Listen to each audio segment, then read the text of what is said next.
You know, people ask me all the time, what does it take to be a craftsman? It's a dedication.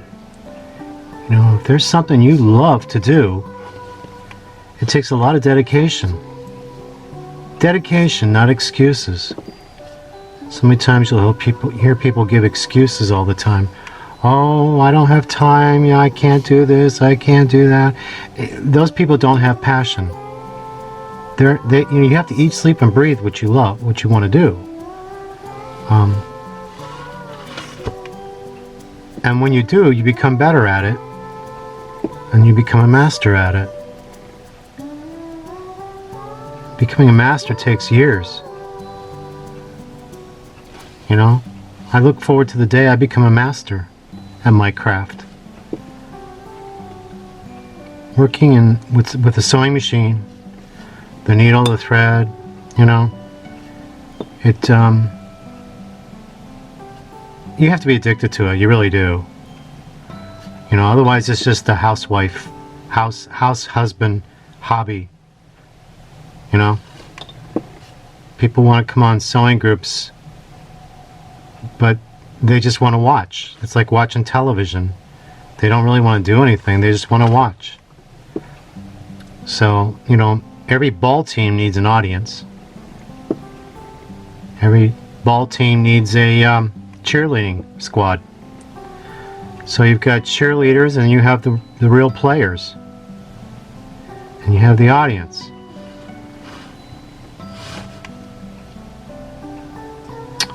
Yeah. You know, sewing was never something really I planned to do. I met my ex when I was 21, and when I was 22 we moved in together. When I was 23 we bought our first house, and it was one of those fix-me-uppers, 5-minute walk to the Lake Erie beach. We would pass a trout stream on the way. It was a very romantic setting, very tranquil. And the winters, oh my God, the winters. You know, up in Erie, Pennsylvania, the winters get really bad. So we would get snowed in. It was so beautiful though. And I had known so many friends back then. I was Mr. Socialite back then. I was working full-time at the phone company. I was going to school for hair. I was waitering tables on the weekend. And I'd started my own business doing photography. I was shooting weddings and taking glamour photos and, oh my God, you name it, I was doing it. And I met so many people. And when we bought that house and the renovation needed to be renovated, I had friends calling, say, what time you want us to be there? I mean, people were coming before we even got up on a weekend to help us replace a roof. People today don't want to do anything. It seems like you can't find people who have ambition. Back in those days, everybody was a blue-collar worker. They all wanted to do things. They all knew how to do things. Today, I don't know. When you talk to things about people, oh, I don't know how to do that. I wouldn't know how to do that. And the thing of it is, though, we got YouTube today. You know? We got YouTube. YouTube is, it's a gateway to education. It's a gateway to learning how to do things around the house that years ago someone in your family had to teach you. You gotta have passion if you really want to do something. You gotta have the passion.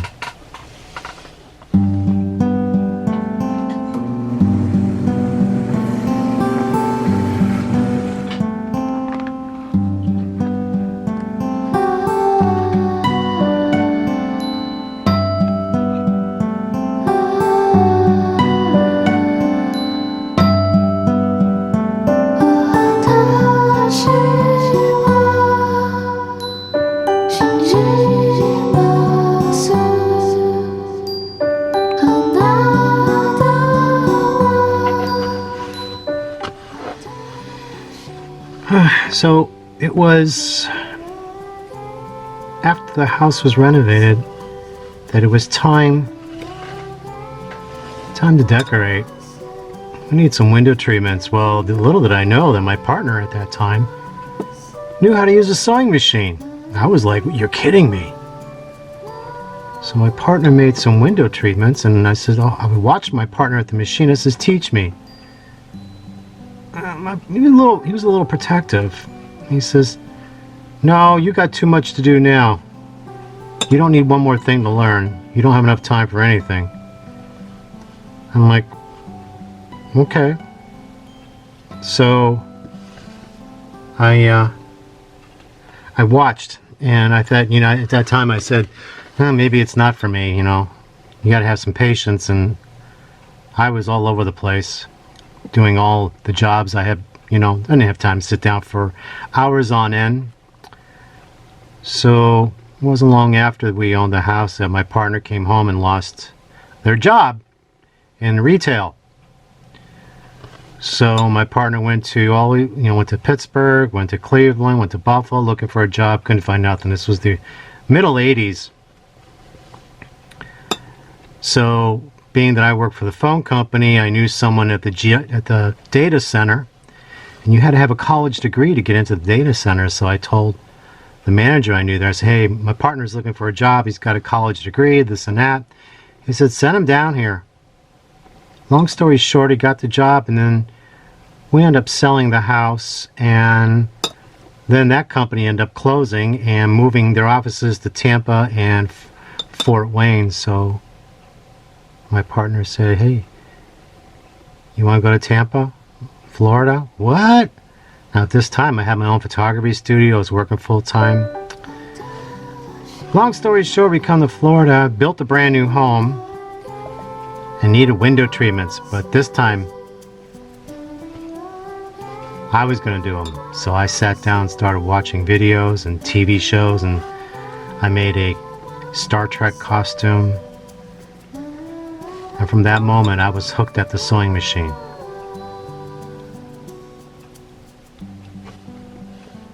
It was something that I really wanted to do. And I learned how to do it, and I did it. I've been sewing since. And that was 1989, up until now. So when you want something, you'll find a way to learn. You'll find a way to do it.